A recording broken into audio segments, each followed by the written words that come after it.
No, just eat less food. Fewer calories, move more. Okay. Let's do it.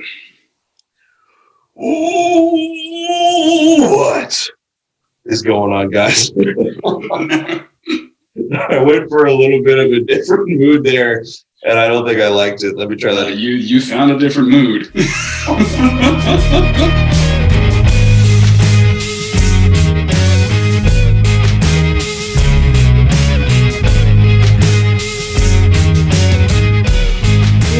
What is going on, guys? Welcome back to the Big Freakin Health Coach Podcast. I'm Big Freakin Neil, and I'm joined, of course, as always, every week by my business partner, Buddy Brain Twin.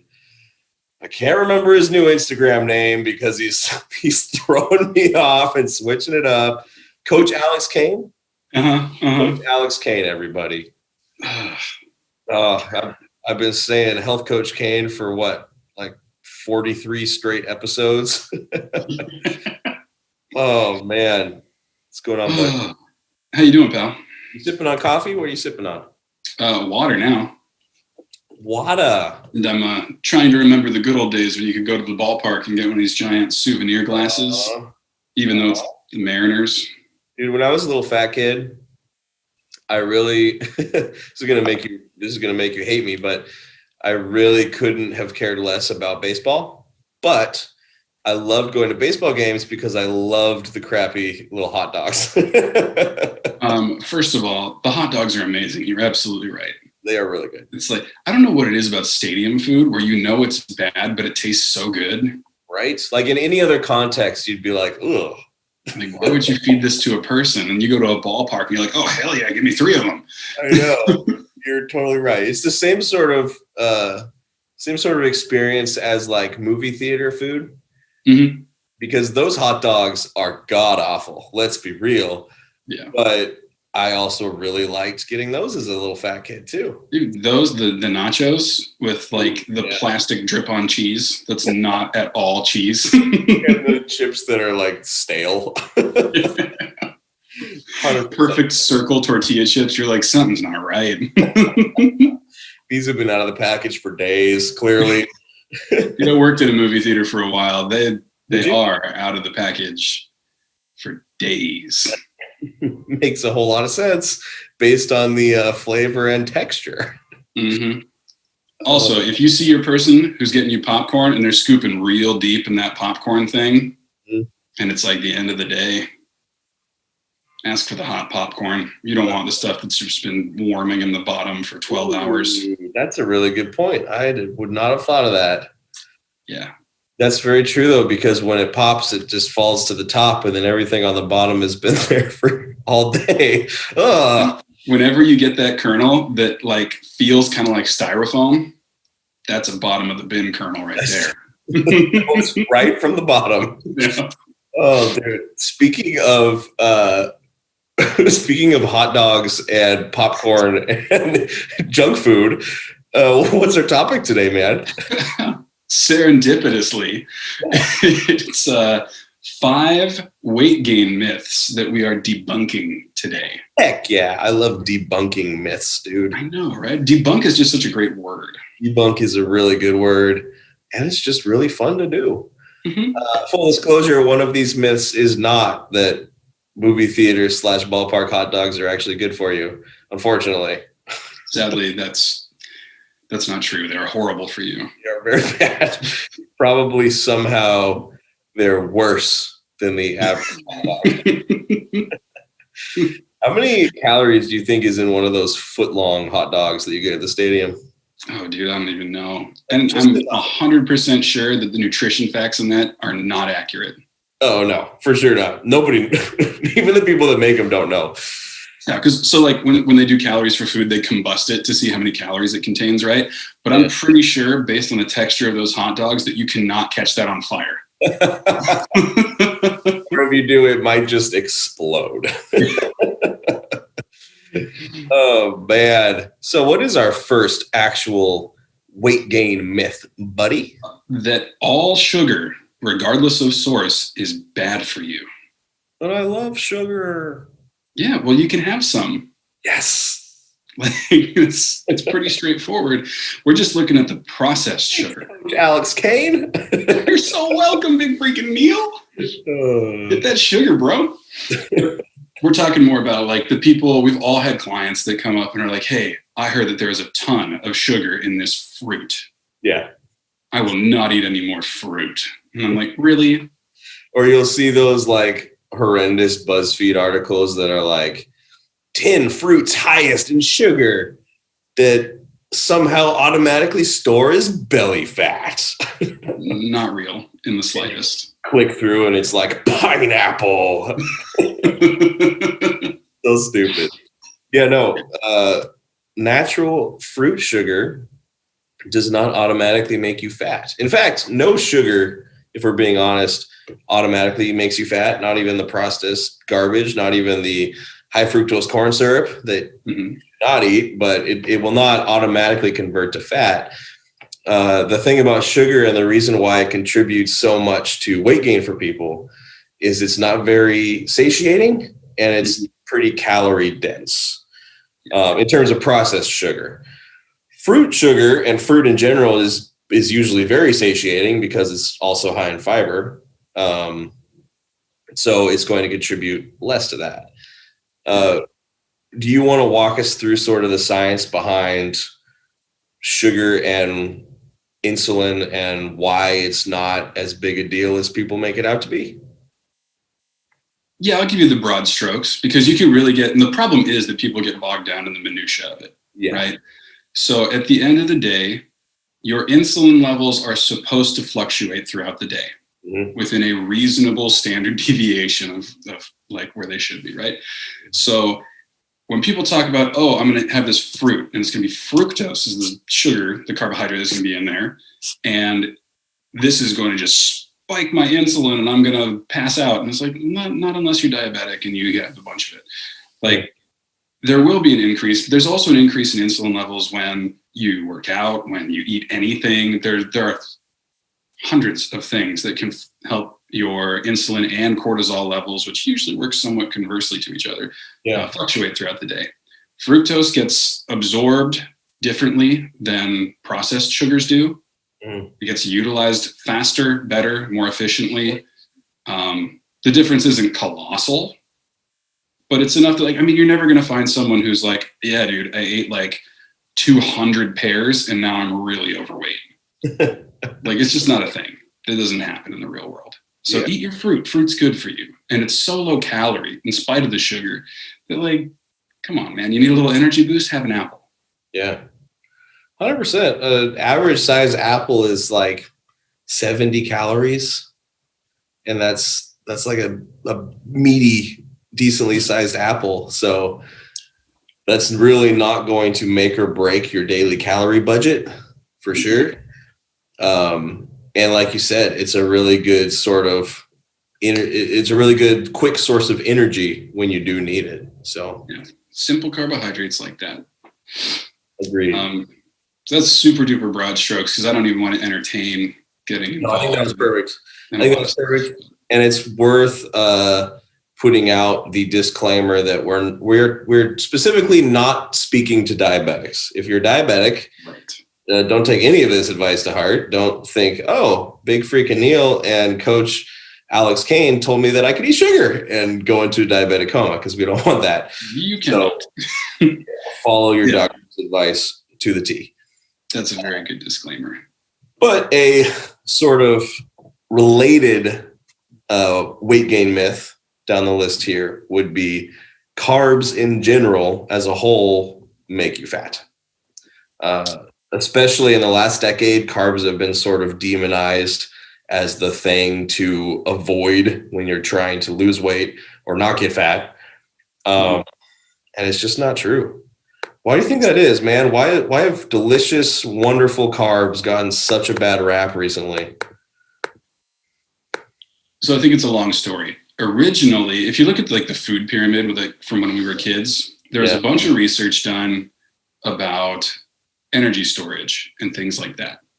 And what ended up happening is there were studies that showed excess consumption of carbohydrates was one of the things that could lead to weight gain, but only because they're fairly calorie dense and they're not satiating at all and people overconsume them. Yeah. But then General Mills got involved and decided to do their own research, which pointed towards fat being the real thing that made you fat, which is also not true. Right. So there was a decade or two where they were like, here's your food pyramid, eat a boatload of bread every day. Yeah. And then you saw the obesity of our country climb for a long time. And now people are like, oh man, that was bad. So cut them all out. We're going to do a full 180. And I mean, carbohydrates aren't an essential nutrient, so you can not eat them and you won't die. Yeah. But when it comes to energy, cognition, athletic performance, they're important. They have a role to fill, or they wouldn't be something that we eat. Yeah. And I think some of the late 90s, early 2000s diets that came out that were super low carb are kind of the problem. Yeah. We also haven't been doing this keto thing long enough to really know if it's okay long term. You know what I mean? I mean, our ancestors basically ate keto, but they didn't live very long. So they didn't. And it wasn't all saber-toothed tigers and stuff like that. Yeah, exactly. Disease and yeah. So we don't really know the long-term benefits or detriments from a diet like that. Mm. And I do take a little solace in the fact that most of the people who are doing keto aren't actually in ketosis most of the time, because they do a loose keto and it's black and white. You're either in ketosis or you're not. You can't be in a mild ketosis. Yeah. Not how the chemistry works. There's also that whole like bodybuilder version of keto where it's still super high in protein, which can also bring you out of ketosis. That's a really popular one right now too, because true keto is what, 70% fat at least. Yeah. So yeah, there's not a whole lot of people actually eating like that. Right. So like carbohydrates aren't the culprit. Overconsumption of carbohydrates probably are. It's the most likely thing for people to overconsume. Yeah. And you only have limited storage for carbohydrates as energy, which is muscle bellies and your liver. And once it's converted into glycogen and stored in those places, if those stores are full, it converts to fat to be saved long-term for potential energy use later. Yeah. So yeah, it's definitely one of the easiest things to overeat. And when you think about that food pyramid, if the majority of your caloric intake is coming from bread, I mean, I know if I can eat an entire loaf of French bread and not feel that full. You know what I mean? And that's easily 1,500 calories worth of bread that I just ate. Yeah. So why do you think people grab a bag of chips and then they don't notice until they hit the bottom of it? Yeah, exactly. It's also one of the most fun, mindless nutrients to eat, like that bag of chips. It's really easy just to eat a large quantity of it without realizing, oh, I'm full. I don't need this energy. Yep. So yeah, that's really what it boils down to, is they're fairly calorie dense, depending on the source, and not very satiating and easy to overeat on. And people have been overeating carbs for a long time. Long time. What's our next one, bud? Moving right along. Our next one is a doozy that I know that I've heard a lot. I'm sure you have too. My hormones are making me fat, not my diet. What you see? Let's repeat that disclaimer from before. We're not doctors. If you have a medical condition that affects your thyroid or any of the hormones from that, or any of those things, do not take any of our more specific advice. But I think now is a good time to review energy balance really quick, because I think our next 3 points deal with it pretty directly. Yeah. So energy balance is all about calories in versus calories out. And there is a lot, like a growing tidal wave of folks claiming that if you have poor hormone balance, it doesn't matter. Like calories in, calories out doesn't matter. You will still gain weight because of your hormones. Right. The rebuttal to that is it's not that simple, because you still can't create something from nothing. So if you look at energy balance as calories in versus calories out, those two things have subcategories to them to balance out this equation. So calories in is pretty simple, and we're going to ignore psychological factors right now that influence how you do these things, because that's just a rabbit hole we're not going to go down today.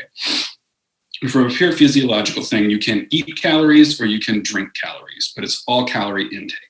Yes. Calorie output has several layers. The first being your resting metabolic rate, which is how many calories you burn every day staying alive, heart pumping, lungs breathing, carrying out basic functions. Number 2 is intentional exercise. So you're 3-4 days in the gym every week. That burns a bunch of calories. It goes towards your calories out. Mm-hmm. Number 3 is your non-exercise activity thermogenesis, often referred to as NEAT, which is walking to the meeting room, walking to your car, doing laundry, like all the little unintentional physical activities that you do throughout the day, they all cost energy as well. And then after that, there's the thermogenic effect of eating, often called T, sometimes thermogenic effect of food, or like there are a couple names for it. But the idea is it does cost you some calories to eat food, although not nearly as many calories as the food contains. So eating to burn calories, not a thing. No. Yeah. These are all factors. And when you throw in something like a hormone problem, it doesn't negate calories in versus out. It just changes the equation on the calories outside. Mm-hmm. So if you have hypothyroid or something like that, you burn fewer calories doing basic things. It just means you're burning fewer calories. So all those subcategories, a lot of them just don't cost as many calories. Yep. Calories in versus calories out, that balancing act is still happening. Mm-hmm. You just have to do a little extra work on the calories inside to make it balance. Exactly. Sometimes that means obviously you should go to your doctor if you think you have a hormone disorder of some kind and find out. But if they put you on medication, hopefully it evens you out. Yep. And then calories in, calories out is somewhat more normal. And then if you find out from your doctor that you don't have a hormone problem that's making you fat, then you really need to look at your diet and realize that 9 times out of 10, you are probably just underestimating your total caloric intake or overestimating your caloric expenditure, because like you said, that equation is still there. But that's 100% right, man. I mean, if you're not losing weight, that equation is off. Or if you're gaining fat, that equation is lopsided to the side of caloric intake. Mm-hmm. For whatever reason. So whether that's just because you have a regular metabolism and regular hormone levels and you're just overeating, that's probably most common. Mm-hmm. Or if there's a hormone problem that even though you're eating what a healthy individual would be able to eat and lose weight, you're not, right? Which actually segues perfectly into the next myth here, which is I'm eating in a deficit and not losing weight. So pretty much what we just said. Yeah, I mean, and that's probably the most common thing that we hear of all the things is, man, I've been in a deficit for so long and I haven't lost a pound. Yeah. And the obvious answer is you're not in a deficit. Yeah. Because if you were, you'd lose weight somehow. And that's not to speak to the tissue quality that you would be losing, because it has nothing to do, that amount of information wouldn't tell me if you're eating enough protein or whatever. But like, you lose weight if you're in a deficit, you gain weight if you're in a surplus. Right. End of story. So really, you just need to get a lot more serious about your tracking. And every single equation that you find out in the world that would tell you how many calories to eat for a day is at best an estimation. Mm-hmm. They all need individual tweaking because no two people digest energy exactly the same way. Yeah. So if you absorb a lot of energy from your food, you can eat more food, or you can do more activity, or however you want to do it. When you consume calories and get more energy from it. Mm-hmm. If you don't, then you have to have a different play. Right. It's just how it is. Just keep balancing the equation. Yep. 100%. I think if you are not losing weight, you're not in deficit. And at that point, it just becomes a matter of finding out why and how to correct the issue. Are you really just overeating and underestimating your caloric intake, in which case start tracking your food and start whittling away calories where you can. Or is something hormonal going on? Have you actually been in a deficit for a really long time, and maybe your metabolism has downregulated a little bit, making you no longer in a deficit? So that also needs to be corrected. Yeah, I would say when in doubt, consult your doctor if you do think it's something beyond just underestimating caloric intake. I mean, like, even if you just want to rule that out, go see your doctor. Just confirm it. Exactly. Be glad to get a negative on that test, and then you can really drill down into what's actually causing the problem. Exactly. And if that is the case, and you're put on a medication that corrects the hormonal imbalance, and then it's smooth sailing, then you're going to be really glad that you went. So, man, this last one is my favorite. I'm fat because of my body type. Okay, so I think I'm interested to hear your rebuttal to this. I personally believe that the whole body type thing is complete BS. And here's why. I have been 130 pounds without abs. I guess you'd call that skinny fat, really skinny fat. I've been chubby without muscle. I've been chubby with a whole bunch of muscle. I've been really, really lean with a whole bunch of muscle. Right now, I'm currently consuming 4,000 calories a day, and I have diet face and veins in my abs in the morning. Mm-hmm. I've been literally every body type that you want to claim. So I believe all of that pretty much is dictated by your nutrition and what you've been doing leading up to this point. Yes. Do you agree? I do. I think people take the body type thing too seriously and act like it's not fluid. I've only ever used it to vaguely categorize a starting point for somebody. I could agree with that for sure. Like, if this person is tall and thin, okay, you probably have a decently higher metabolism than the average person that comes in. Yeah. That can change. Yeah. But then if you look at people, so there's what? Ectomorphs, mesomorphs, and endomorphs. Mm-hmm. And they go from stocky to thin, right? Yeah. So if you have a tall, thin person and then they put on a whole bunch of muscle, is there a height requirement for being a mesomorph? Yeah. Right. I don't think so. And if you have a whole bunch more muscle, you're going to burn more calories. So can you lift your way out of a slow metabolism over time? Probably. Yeah. So there's nothing about that keeps you as a body type. Yes. I think that is a better way to put it, because obviously different body types exist and that different types of bodies exist. But the problem is people treat it like it is set in stone, and they'll use that as an excuse to not change their body in a certain way. Like, for example, the tall, skinny guy might say, well, I'm an ectomorph, so I'll never be able to put on this much muscle. I'll never be able to fill out my frame just because of my body type, which I think is ridiculous, because some of the largest, strongest humans in the world, i.e. strongman competitors, are freaking tall, man. Like 6'9". Yeah. They're gigantic. Plus, look at basketball players, look at NFL players. Yeah. You know, wide receivers that are like 6'5" and like 230. Yeah.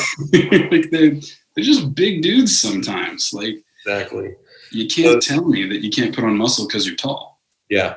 The roadmap to get there is going to be different from someone who's 5'8". That's for sure. Mm-hmm. But that doesn't mean that you're stuck at a certain body type. I think that's ridiculous. Absolutely. In the same way. I think that's more of, Oh, go ahead. You froze for a second there, so I didn't realize you were talking. My bad. Oh, you're good. Good old Zoom podcasts. I was saying that I think people do exactly what you said, and I don't think they appreciate how many stops in between those body types there are. Yeah. Because the diversity of human bodies is insane. it's a loose categorization for a starting point Mm-hmm. when people take it too seriously. It can kind of inform an individual's vague starting metabolic rate. Mm-hmm. But even then, there's still so much to go with that. So let's say you're an endomorph, you're short, you're stocky, you clearly have excess body fat, but underneath that body fat, you're built like a freaking tank. Yeah. You can have a really, really high metabolism for someone of your height because of the muscle mass that you're carrying and still be eating a calorie surplus, which is what's putting the fat on you. Mm-hmm. So your body type doesn't make or keep you fat. 100%. It just informs you as to how your energy balance should start. 100%. So basically, like you said, the last 3 points boil down to calories. How many calories are you consuming? Are you in a deficit? Are you not? That's ultimately what's going to dictate your body type, whether or not you're losing weight in a quote unquote deficit, and whether or not your hormones are actually making you fat. It comes down to calories. So. Yep. And even if you have a rough body type to start from, you've been trying to eat in a deficit for a while, and you have a hormone issue, those are just all things that affect the number of calories you're burning. Yes. So the equation stays intact. Yes. You just got to do more algebra. Exactly. Yeah. I would say, really for all the points we covered today, the takeaway is you need to be in a calorie surplus to gain weight. And if you are gaining weight, for some reason, you are in a calorie surplus. So it comes down to figuring out why and how to then transition that into a deficit to actually start losing body fat. Perfect. Boom. Excellently summed up. Mic drop. Boom. All right, man. Solid. If you guys have more nutrition questions, if you have questions about, I don't know, even why your fitness tracker says you're burning 1,000 calories and you're not, just know. Ask us. Shoot us some email, hit us up on Instagram, do whatever you want to do. We're happy to help. Absolutely. And if you have any further questions you would like answered on the podcast, send us those as well. Absolutely. You got anything else you want to add, Big Neil? I think that about covers it, man. Cool. I think that, I'm glad that we went into depth on each point, but we probably could have summarized this episode just by saying, eat fewer calories. Yeah, pretty much. Basically. All right, guys, if you got some good value from this, please like it, share it, give it 5 stars, post a pic on Instagram, do whatever you got to do to make sure that other people can get the same good information you just got. We appreciate every bit of it. That is Big Freakin' Neil. I'm Coach Alex Cain, and we are looking forward to seeing you guys next week. See you next week, guys.